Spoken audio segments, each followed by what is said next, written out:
চিরে আমার উম্মতে ভূমিকম্প হবে, আমার উম্মতের আকার আকৃতি পরিবর্তন হবে, ওরা হয়ে যাবে সর, ওরা হয়ে যাবে বানর। আমার উম্মতের উপরে বিপদ নেমে আসবে, সমস্যা। মসজিদে মারামারি, মাদ্রাসায় মারামারি, জমি জায়গা নিয়ে মারামারি। এটা তো ডুমনি পাত্রে, এগুলো তো সব দখলে হয়ে গেছে, আইল সরকার দিয়েছে। আপনি রাস্তার ওই পারে যান কালনির দিকে, আইলের উপরে প্রাচীর দিয়েছে, গাছ তার বাহিরে লাগিয়েছে রাস্তার উপরে। আমি এরকম পরিবেশ কোথাও দেখিনি। আমাদের চাঁপাইনবাবগঞ্জে রাস্তার ধারে পাশাপাশি যদি একটা গরু বাঁধার জন্য খোঁটা পুঁছে, বুঝেন কি খোঁটা, একটা গরু বাঁধার যদি খোঁটা পুঁতে তো রাস্তা দিয়ে যে যাবে সে বলবে এই ছেলে খোঁটাটা আর একটু ভিতরে করো, আর একটু ভিতরে করো। অত রাস্তার পাশে করছো কেন? হ্যাঁ, গরু এসে রাস্তার উপরে দাঁড়াবে, এটা বলবে। কেউ যে কিছু বলে না। সবাই যে যখন প্রাচীর দিচ্ছে তখন কোথায় দিচ্ছে?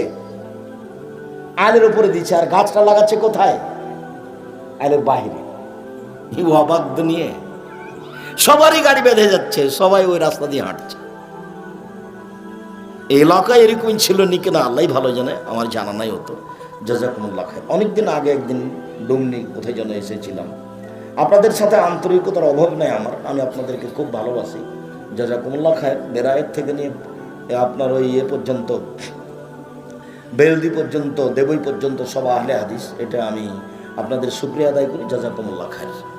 যেটা ভুল হয়ে গেছে, বাকি যে কয়েকদিন বাঁচবেন ভালো হয়ে বাঁচার চেষ্টা করেন, আল্লাহ সাহায্য করবেন ইনশাআল্লাহ। আল্লাহর কাছে সাহায্য চাইলে আল্লাহ দিবেন। তো হয়ে যাবে বানর, হয়ে যাবে সর। বানর কেন, সর কেন? আমার উম্মতের ওপরে 3টা বিপদ নেমে আসবে 3টা পাপের কারণে। আমার উম্মতের উপরে 3টা বিপদ নেমে আসবে 3টা পাপের কারণে। 1, ভূমিকম্প হবে। 2, আকার আকৃতি পরিবর্তন হবে, বানর হয়ে যাবে, সর হয়ে যাবে। 3, বিপদ নেমে আসবে। 2 লক্ষ টাকা শতক জমি 2 কোটি টাকা হবে। আরে জমির দাম 20 লক্ষ, রেজিস্ট্রির খরচ 5 লক্ষ, 10 লক্ষ। অবাক কথা, এটা কিসের টাকা? ওটা কি ফকিরকে দিচ্ছেন নাকি? জমির দাম 20 লাখ আর রেজিস্ট্রি খরচ 15 লাখ। অবাক দুনিয়া, আমিও বুঝতে পারি না কেমন দুনিয়া। এরই নাম হলো বিপদ চেপে এসেছে 3টা পাপের কারণে। 1, এই যে সারেবুল খমরা, যখন মানুষ মদ পান করবে তখন এই বিপদ নেমে আসবে। 2, জাহারাতুল কায়নাত, মেয়েরা যখন নাচবে তখন এই বিপদ নেমে আসবে। সব দোকানে মেয়ে নাচে, সব ঘরে মেয়ে নাচে, সব মোবাইলে মেয়ে নাচে। এই যে আপনার পাশে বড় ছেলেটা বসে আছে, ওর হাতে আছে এত বড়টা মোবাইল, সব সময় ল্যাংটা মেয়ে নাচে। মুহাম্মদ সাল্লাল্লাহু আলাইহি ওয়াসাল্লাম বলেছেন, আমার জীবনে বড় ভয়, আমার উম্মত গোপন পাপে লিপ্ত হবে, আমার উম্মত শিরক করবে, এই ভয় আমি করি না। আমার উম্মত গোপন পাপে লিপ্ত হবে, এটাই আমার ভয়। দিন রাত বড় মোবাইলে জেনা হবে, এটাই গোপন পাপ। ছেলে আছে লন্ডনে, মেয়ে আছে ডুমনি পাতিরাই, উলঙ্গ অবস্থায় একজন আরেকজনের সাথে জেনা করছে। অবাক দুনিয়া। গোসলখানাতে ঢোকে জেনা করছে। আমার উম্মত গোপন পাপে লিপ্ত হবে, এটা আমার ভয়। পৃথিবীর মানুষ শুনে রেখো, আমি মুহাম্মদ সাল্লাল্লাহু আলাইহি সাল্লাম জাতির সামনে আশঙ্কা করে গেলাম, আমার উম্মত গোপন পাপে লিপ্ত হবে, এটাই আমার ভয়। জাতিকে বলে যাচ্ছি, আমার উম্মত গোপন পাপে লিপ্ত হবে, এটাই আমার ভয়। মেয়ে একবারে নির্দ্বিধায় পরনের কাপড় খুলে উলঙ্গ হয়ে দাঁড়িয়ে আছে, আর একজন দেখছে। ওর বাপ নাই, ওর স্বামী নাই, ওর লজ্জা নাই, ওর শরম নাই। একজন একজন বেশরমা, যা মরলি জাহান্নাম অপেক্ষা করছে। এই ছেলে, তোমাকে বলে দিচ্ছি, জিন্দেগি তার কোনো যেন তোমার মোবাইলে কোনোদিন মেয়ে না নাচে। ওর নাম্বার তুমি চিরদিনের জন্য ভুলে যাও। মারিয়াম যেমন বলেছিল না, সে মানসিরা, ওরে আমার আফসোস, ওরে আমার দুঃখ। জিবরাইল আমাকে বলছেন, মারিয়াম জি তোমার সন্তান হবে। তখন আমি বললাম, ওরে আমার আফসোস, লামি আমসাসনি বাসারুন ওলামা কো বাগিয়ে, আমি জেনাও করিনি, আমার বিবাহ হয়নি, আমার সন্তান হবে কি করে? আমি জেনাও করিনি, আমার বিবাহ হয়নি, আমার সন্তান হবে কি করে? তো জিবরাইল বললেন হবে, এ বলে চলে গেলেন। কয়েকদিন পরে আমার সন্তান হয়ে গেল। আমার দুঃখ হলে আমি ছেলে কার সামনে নিয়ে যাব? যার সামনে নিয়ে যাওয়া সেই বলবে ছি ছি ছি ছি ছি ছি, ব্যভিচারিণী মহিলা, তুমি বাইতুল মুকাদ্দাস মসজিদে থাকো, তুমি জেনা করো, জারদ সন্তান নিয়ে এসেছো, ছি ছি ছি ছি ছি ছি। ওরে আমার দুঃখ, ওরে আমার আফসোস, আমি মারিয়াম কুনতু নাসিয়া মানসিয়া, একবারে পৃথিবী থেকে হারিয়ে যেতাম, কেউ না চিনতো মারিয়াম কেটা, কেউ না জানতো মারিয়াম কেটা, আমি এভাবে হারিয়ে যেতে চাই, আমি ছেলেকে কি দিয়ে বুঝাবো? সবাই বলবে ছি ছি ছি ছি ছি, মারিয়াম মসজিদে থাকে, জেনা করে, তাই তো সন্তান, আমি জাতিকে কি দিয়ে বুঝাবো? আমি যদি হারিয়ে যেতাম, কেউ না জানতো মারিয়াম কেটা, কেউ না দেখতো মারিয়াম কেটা। মারিয়াম যেমন হারিয়ে যেতে চাচ্ছে পৃথিবী থেকে, তোমার ওই মেয়েটার নাম্বার তোমার কাছ থেকে একবারে এইভাবে হারিয়ে যাক। জিন্দেগিতে যেন তোমার মোবাইলে মেয়েটার নাম্বার না আসে কোনোদিন। তওবা করে উঠবে, কান ধরে বলবো আস্তাগফিরুল্লাহ, অত বলেই তোমার দরবারে ক্ষমা ভিক্ষা চাচ্ছি, তোমার কাছে ফিরে যেতে চাচ্ছি। জিন্দেগিতে মেয়ের নাম্বার আমি আর কথা বলবো না, ওর চেহারা আমি দেখবো না। তুমি প্রতিজ্ঞা করো, তোমার জন্য অনেক কিছু আছে। প্রতিজ্ঞা করো, তোমার জন্য অনেক কিছু আছে। এক নাম্বার কিছু আছে, সেটা কি? কি আছে আব্দুর রাজ্জাক সাহেব? এক নাম্বার আছে, যে কোনো বিপদ থেকে বেঁচে যাবেন। আর তুমি কোনোদিন এই মেয়ের সাথে কথা বলিও না। এক নাম্বার বিপদ থেকে বেঁচে যাও, কি সেটা? যে কোনো বিপদ থেকে বেঁচে যাবেন। হাদিস বুখারী মুসলিম। কিভাবে বলেন তো? ওই যে তিনজন লোক রাস্তায় হাঁটছিল না, বৃষ্টি আসলো, একটা গর্তে গিয়ে ঢুকলো, তখন একটা পাথর কি হলো, গর্তের মুখের উপরে এসে পড়লো। তো একজন বলছে বাপ মাকে ভালোবাসি, পাথরটা সরিয়ে দাও, বলে দিলাম। আর একজন বলছে একটা কাজের লোক নিয়েছিলাম, অর্ধেক দিন কাজ করে চলে গেল, রাগ করে। আমি বললাম টাকা না, টাকা না, টাকা না, বলছে না, চলে গেল। অনেকদিন পরে এসে বলছে টাকা দেন। আমি বললাম গরু ছাগল নিয়ে যাও। আমাকে বলছে মজাক করবেন না, অর্ধেক দিন টাকা দেন। আমি বললাম মজাক করিনি, তোমার টাকা দেখলো বাড়িয়েছি, সব নিয়ে যাও। তো নিয়ে চলে গেল, তুমি একটু পাথরটা সরিয়ে দাও, দিলাম। আর একজন বলছে আল্লাহ, আমার চাচাতো বোনের সাথে জেনা করতে চেয়েছিলাম, তখন ও বলেছিল 100টি স্বর্ণ মুদ্রা লাগবে। আমি গরিব মানুষ, হাড় ভাঙা পরিশ্রম করে 100টা স্বর্ণ মুদ্রা আমার চাচাতো বোনের হাতে দিলাম। আমি জেলায় বসেছি, তখন আমাকে বলছে আব্দুল্লাহ ইত্তাকিল্লাহ, এ আল্লাহর বান্দা, তুই আল্লাহকে ভয় কর রে, আমাকে অসতী প্রমাণ করিস না।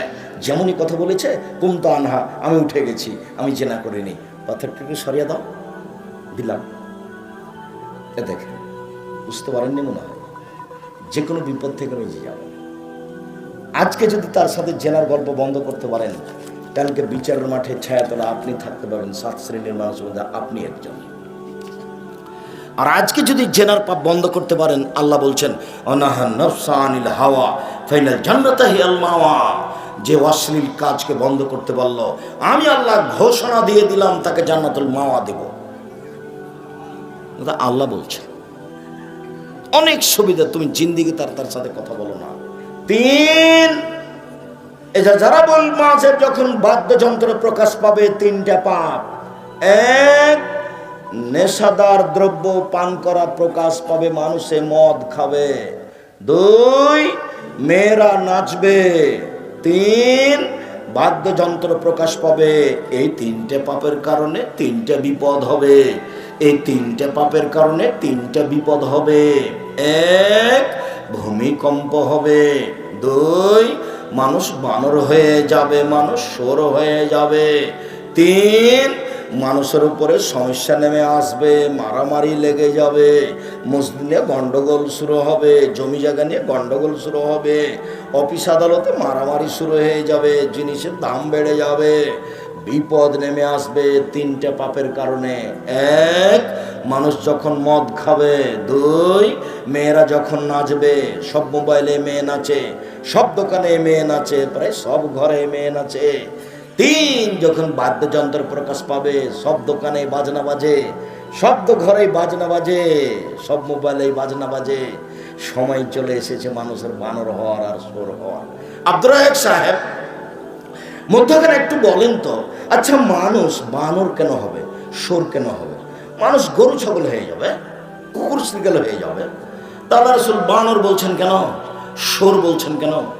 শোনেন, পৃথিবীতে একটাই প্রাণী হচ্ছে অনুভূতিহীন প্রাণী। বলেন তো সেটা কি? সোর। একটাই প্রাণী আছে অনুভূতিহীন প্রাণী। গরুর কিন্তু অনুভূতি আছে। গরুকে উঁচা ঘাসে নিয়ে যেন খাবে না, কেন? ওখানে গোবর ছিল। বুঝাতে পারলাম না কথা। গরুর কি আছে? অনুভূতি আছে। আর এখানে সরকে লাগিয়ে দেন, কিচ্ছুই বুঝে নাও, ওর কোনো অনুভূতি নেই। মানুষের যেদিন অনুভূতি থাকবে না, সেদিন মানুষ কি হয়ে যাবে? সর হয়ে যাবে, বানর। যেদিন মানুষ অনুকরণ করবে ইহুদি খ্রিস্টানের, বানরই হচ্ছে অনুকরণের প্রাণী, অনুকরণ করতে পারে। আমরা যখন ছোট ছিলাম, বানর খেলা লোকটা খেলা দেখাতে আসতো, বলতো এই চাউল নিয়ে আসো, বানর খেলা দেখাবো। চাউল নিয়ে এসে জমা করতাম, তখনও খেলা দেখাতো। এক পর্যায়ে বলতো লোকটা, এই বানর, নতুন বউ কেমন করে হাঁটে রে? তখন বানর কি দিয়ে দেখাতো? ঘুমটা দিয়ে দেখাতো। মানে বানর অনুকরণ করতে পারে। মানুষের যেদিন অনুকরণ হবে ইহুদি খ্রিস্টানের, সেদিন মানুষ হয়ে যাবে বানর, মানুষ হয়ে যাবে শোর। এই ছেলে, তোমার মাথায় ছাতা চুল কেন বলো তো? আপনারা এইসব জানেন না? ওই যে খেলোয়াড় ব্রাজিলের, ওরই মাথায় ছাতা চুল, সেই জন্য। ও, তুমি কখন ইহুদি হয়ে গেছো গো? পতাকা ঝুলিয়েছে জমি বিক্রি করে। আপনার 7.5 কিলোমিটার লম্বা মাগুরায়, আর 4.5 কিলোমিটার লম্বা ফেনীতে মাথার চুল ছাতা। এটা ইহুদি খ্রিস্টানদের নীতি। গাড়ি বাম দিকে যায়, ডান দিকে না গিয়ে, এটা ইহুদি খ্রিস্টানদের নীতি। ক্লাসে ছাত্র ঢুকলে ছেলেরা দাঁড়িয়ে সালাম দেয়, এটা ইহুদি খ্রিস্টানদের নীতি। রবিবারে ছুটি হয় শুক্রবার বাদ দিয়ে, এটা ইহুদি খ্রিস্টানদের নীতি। শনিবারে ছুটি হয় শনিবার আপনার শুক্রবার বাদ দিয়ে, এটা ইহুদি খ্রিস্টানদের নীতি। খাতা কলমের ছবি মূর্তি, বইয়ে লেখা আছে মানুষ বানর থেকে এসেছে, এটা হলো জাহেলিয়াত। মানুষ কোথা থেকে এসেছে? বানর থেকে এসেছে। বইয়ের লেখক লিখছে বেটি ছেলে যুবতী এভাবে এভাবে হয়, এভাবে এভাবে হয়, সব বিবরণ দিচ্ছে। বইয়ের নাম হলো শিক্ষা বনাম জাহেলিয়াত। সবাই পশু প্রাণী, গরু ছাগল, নিয়ম নীতি, খাতা কলম, শিক্ষা প্রতিষ্ঠান, উঠা বসা, কোর্ট কাচারি, সব নিয়ম কাদের? ইহুদি খ্রিস্টানদের। সব নিয়ম কাদের? ইহুদি খ্রিস্টানদের। এখন এরা হয়ে যাবে বানর, এখন এরা হয়ে যাবে শোর, এখন এরা হয়ে যাবে বানর, এখন এরা হয়ে যাবে শোর। সময়ের গতিতে মদ খুব খারাপ জিনিস, মেয়ে নাচানো খুব খারাপ জিনিস। তোমাকে বলছে, এই ছেলে, তোমাকে বলছি, জিন্দিগিতে আর যেন কোনোদিন তোমার মোবাইলে ল্যাংটা মেয়ে না নাচে। বক্তব্যের সাথে মুনাফিকি করে কোনো লাভ নেই। শোনো, বক্তব্যের সাথে মুনাফিকি করো না, মুনাফিকি করে কোনো লাভ নাই। মনে রেখো, 4 শ্রেণীর মানুষ জান্নাতে যাবে না, 4 শ্রেণীর মানুষ জান্নাতে যাবে না। 1, আপন বাপ মাকে মানে না যে। 2, কাম্মার, জুয়া খেলে যে। 3, মান্নান, খোটা দেয় যে। 4, মদমনুল খামর, নিয়মিত বিড়ি তামাক জর্দা সিগারেট গুল নেশাদার দ্রব্য খায় পান করে যে, সে জান্নাতে যাবে না। শোনো, কথা মেনে চলো। 3 শ্রেণীর মানুষ জান্নাতে যাবে না। 1, মদমনুল খামর, নিয়মিত বিড়ি তামাক জর্দা সিগারেট গুল নেশাদার দ্রব্য খায় পান করে যে, সে জান্নাতে যাবে না। 2, রাজরাত মিনান নিসায়ে, পুরুষের বেশধারী নারী, যারা পুরুষের জুতা স্যান্ডেল পরে, যারা পুরুষের শার্ট প্যান্ট পরে, যারা পুরুষের গেঞ্জি গায়ে দিয়ে চলে, যারা স্কিন পায়জামা পুরুষের মতো করে পরে, এরা জান্নাতে যাবে না। আমি বলিনি এই কথা, মুহাম্মদ সাল্লাল্লাহু আলাইহি ওয়াসাল্লাম বলছেন। 3, আপনি জান্নাতে যাবেন না। আব্দুর রাজ্জাক সাহেব এভাবে বলছেন কেন? এত কষ্ট দিয়ে কথা বলেন কেন? দুঃখিত। আমি জান্নাতে যাব না মানে? জি, আমার কিছু করার নেই। দায়ুস জান্নাতে যাবে না। আপনাকে বলে আমি কাকে বলতে চেয়েছি? দায়ুসকে। আপনার মেয়ে এখানে বসে আছে, ক্লাস 10-এ পড়ে। আপনার স্ত্রী এখন ছোট ব্লাউজ পরে বসে আছে। আজকে বক্তব্য শেষ হলে সকালে, আগামীকাল 10টার সময় একবারে সাজ গোজ করে আস্কারা মাস্কারা মুখে ঠোঁটে লাগিয়ে আপনার স্ত্রী বাজারে যাবে। বক্তব্য কিছু প্রতিক্রিয়া করবে না।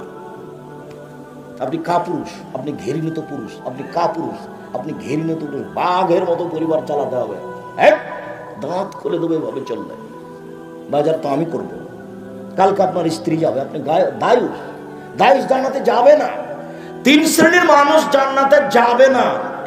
1, দায়ুস। দায়ুস কে?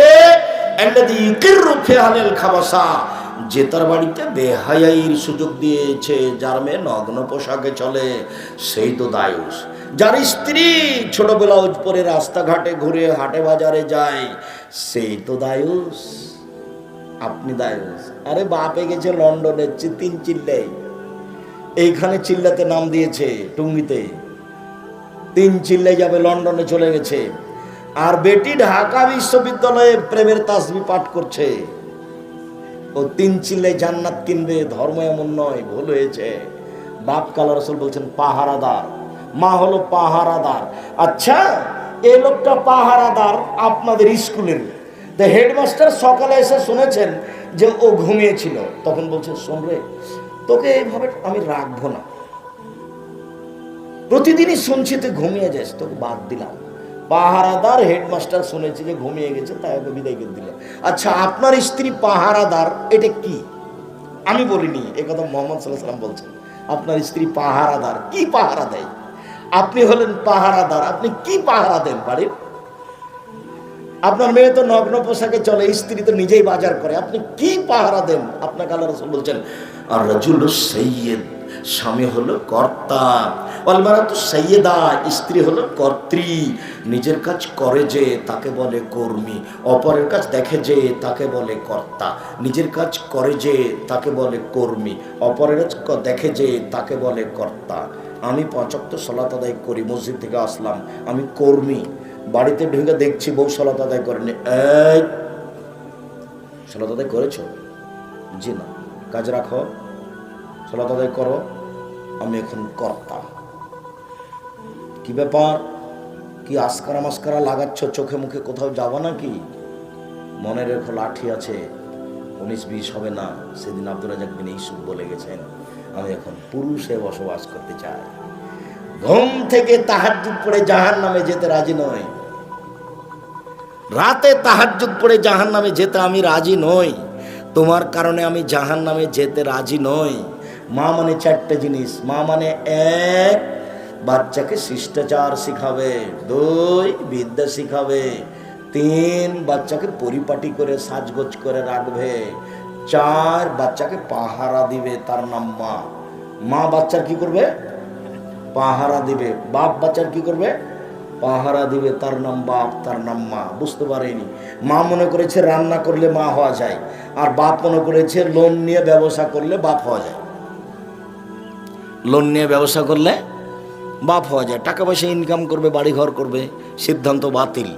আমি আপনার দিনী ভাই, আপনাকে আমি অনুরোধ জানাচ্ছি, আমি আপনার দিনী ভাই, খুব কাছের মানুষ, খুব কাছে থাকি, আমি আপনার বাড়ির সদস্য, আপনাকে আমি খুব ভালোবাসি। আপনাকে আমি অনুরোধ জানিয়ে বলছি, আহলে হাদিস হিসেবে আপনাকে আমি আরও ভালোবাসি। আপনি আমার পরামর্শ রক্ষা করেন, আপনি পুরুষের মতো হয়ে বসবাস করেন, জান্নাত হবে ইনশাআল্লাহ। ছেলে মেয়ের উপরে কঠোর হন, জান্নাত হবে ইনশাআল্লাহ। নিজে ইবাদত করলেন, ছেলে মেয়ের উপরে শিথিল হয়ে গেলেন, জাহান্নাম অবধারিত। 1 মিনিট, খেয়াল করো।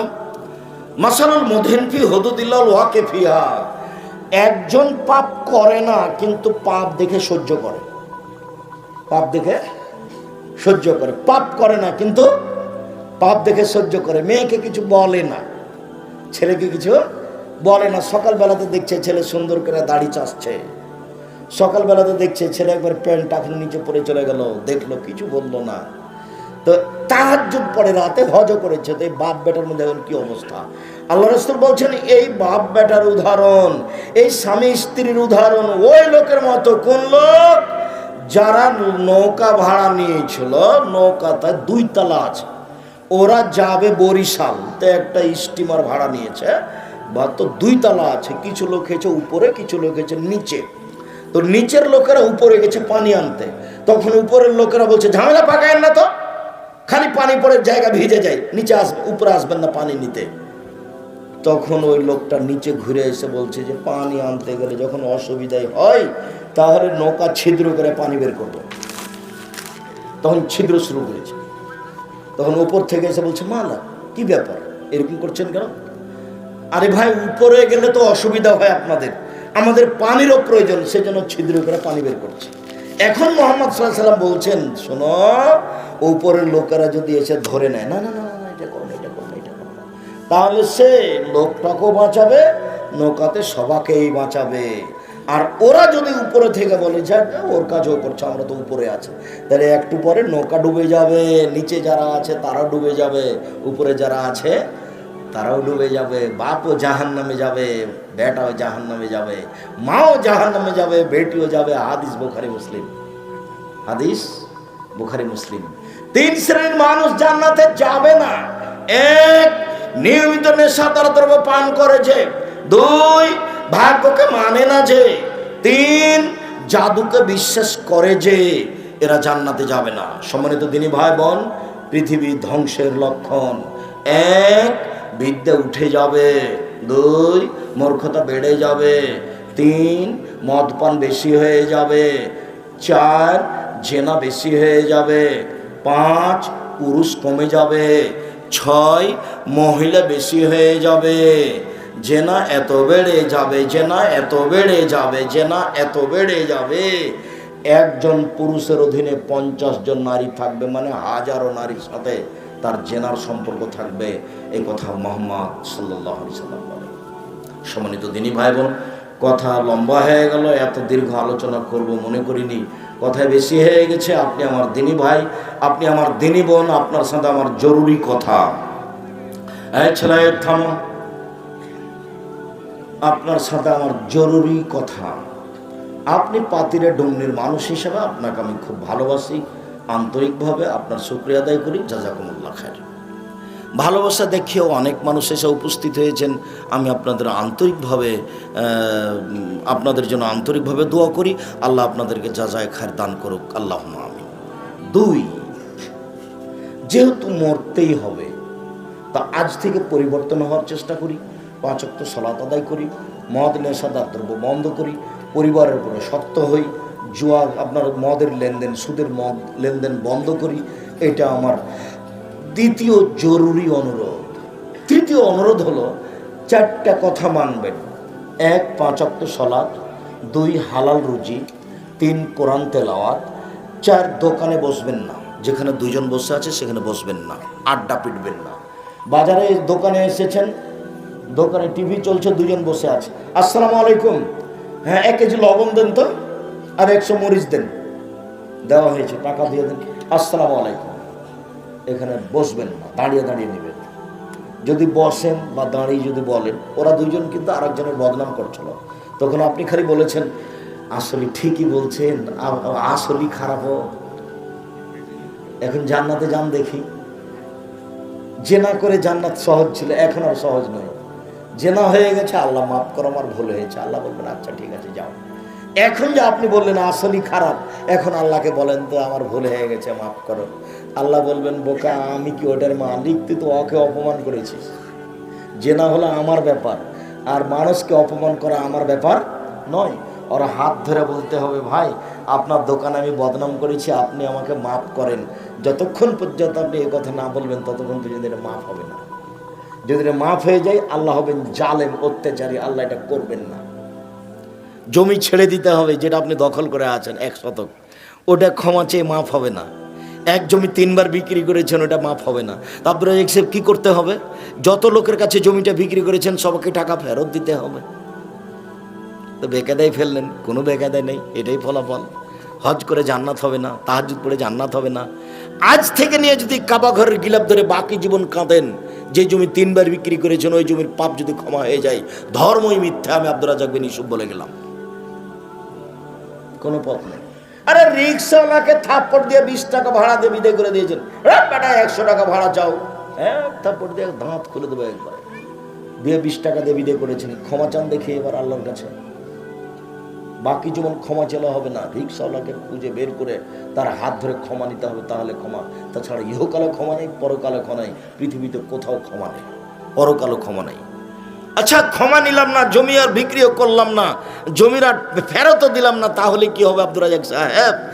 তাহলে হবে যার কাছে জমি 3 বার বিক্রি করেছেন, তাকে বিচারের মাঠে নেকি দিয়ে দিতে হবে। হজ করেছেন যে, তার নেকি আছে, দিতে দিতে যখন শেষ হয়ে যাবে, তখন কি হবে? ওর পাপ আপনি নিবেন। বুঝা গেল না কথা? নেকি শেষ, তো এখনো তো বিচার শেষ হয়নি। তো কি করতে হবে? বলে যার যার জমি এইভাবে বিক্রি করেছেন, তার পাপ নিতে হবে। ওর পাপ কমে যাবে, আপনার পাপ বেশি হয়ে যাবে।